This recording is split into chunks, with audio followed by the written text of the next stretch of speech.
அனைவருக்கும் வல்ல சண்முகத்தின் அன்பு வணக்கம்.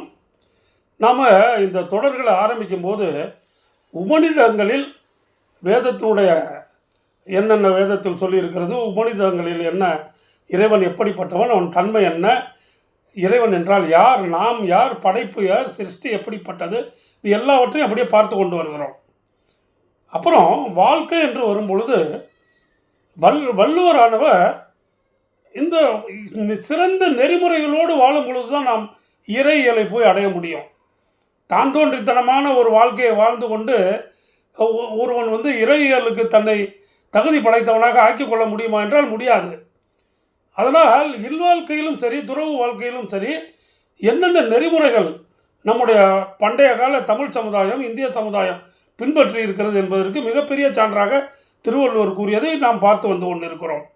பிறவி பெருங்கடல் நீந்துவர் நீந்தார் இறைவனடி சேரார் என்றால் பிறவிக்கடல் நீந்துவது என்பது வாழ்கின்ற வாழ்க்கை. அந்த வாழ்க்கை சத்தியத்தோடும் நீதியோடும் நெறிமுறையோடு வாழ்ந்து அந்த நீந்தும் பொழுதுதான் இறைவனடி சேர முடியும். அதனால தான் திருவள்ளுவரை பற்றி நாம் பார்த்தோம். அதே போல்தான் திருவருட் பிரகாச வள்ளலார் இறைவன் என்றால் யார், அருட்பெருஞ்சோதி, அருட்பெருஞ்சோதி தனிப்பெருங்கருணை என்று காட்டி கொடுத்தார். ஸோ ஆன்மீகமாகத்தான் இந்த சேனலை நாம் பார்த்து கொண்டிருக்கிறோம். நான் அதற்கான இடுபொருளாக ஆன்மீகத்தை வைத்து கொண்டு தான் அந்த பேசிஸில் நான் இந்த என்னுடைய உரையை நிகழ்த்தி கொண்டிருக்கிறேன். பழங்கால தமிழர் நூல்கள் என்று பார்த்தால் ஔவையாரினுடைய ஆத்திச்சூடி, கொன்றைவேந்தன், நீதி நூல், மூதுரை, நன்னெறி என்று அநேகம் இருக்கின்றன. இதில் உலக நீதி என்று உண்டு ஒரு நூல். அது உலகநாதன் என்பவர் இயற்றியதாகவும் பல்வேறு தரப்பட்ட அறிஞர்கள் ஔவையார் இயற்றியதாகவும் கூட சொல்வது உண்டு. ஆனால் மிகவும் பிரசித்தமான வார்த்தைகள் நம்ம இப்போ சொல்லுவோம்ல, இப்போ எதுவும் சொல்லுவோம்னா ஒரு முக்கியமான வார்த்தையாக சொல்லுகிறார்கள் என்று சொல்லுவோம் அல்லவா, அதே போல் ஓதாமல் ஒரு நாளும் இருக்க வேண்டாம்னார். இப்போ எதாவது செய்கிறோமா, இப்போ இறைவனுக்கு கூட ஃபேன்சியாக போயிடுச்சு. இறைவன்கிட்ட போய் ஒரு 100 ரூபா தட்டில் போடுறது, 1000 ரூபா காணிக்க கொடுக்கறது, ஒரு அன்னதானம் செஞ்சால் நாம் இன்னும் பெரிய இறைவனுக்கு ஃபேவர் செஞ்சுட்டு தான் நினச்சிக்கிட்டு இருக்கோம். இறைவனுக்கத்தினுடைய உண்மையான நிலையை நிறைய பேருக்கு புரியல. ஓதாமல் ஒரு நாளும் இருக்க வேண்டாம். நாம் ஓதுதல் என்பது இறைவனுடைய பிரேயர். அது நம்முடைய ஆன்மாவுக்கும் இறைவனுக்கும் உள்ள ஒரு தொடர்பு. உங்களுக்கு என்ன வேண்டுமோ அவர் பரமபிதாவிடம் கேட்கலாம். சிருஷ்டித்தவர் அவர்.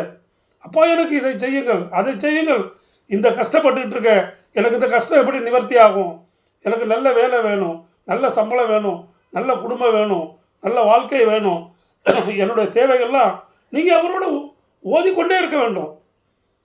நம்முடைய கோயில்கள் எல்லாம், இந்து மத கோயில்களில் ஓதுவார் என்ற ஒரு போஸ்டே உண்டு.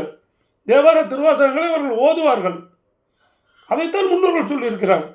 ஓதாமல் ஒரு நாளும் இருக்க வேண்டாம். நீ அந்த கண்ணாடி எடுத்துங்க, நல்லா நம்ம முகம் காட்டுது, அதோடு விட்டுற முடியுமா? 4 நாளைக்கு அதை பார்க்கலன்னா அது அப்படியே டஸ்ட்டு படிஞ்சு உங்கள் பிம்பம் கிளியராக தெரியாது. கண்ணாடியாக இருந்தாலும் தொடச்சி தான் வச்சுக்கணும்.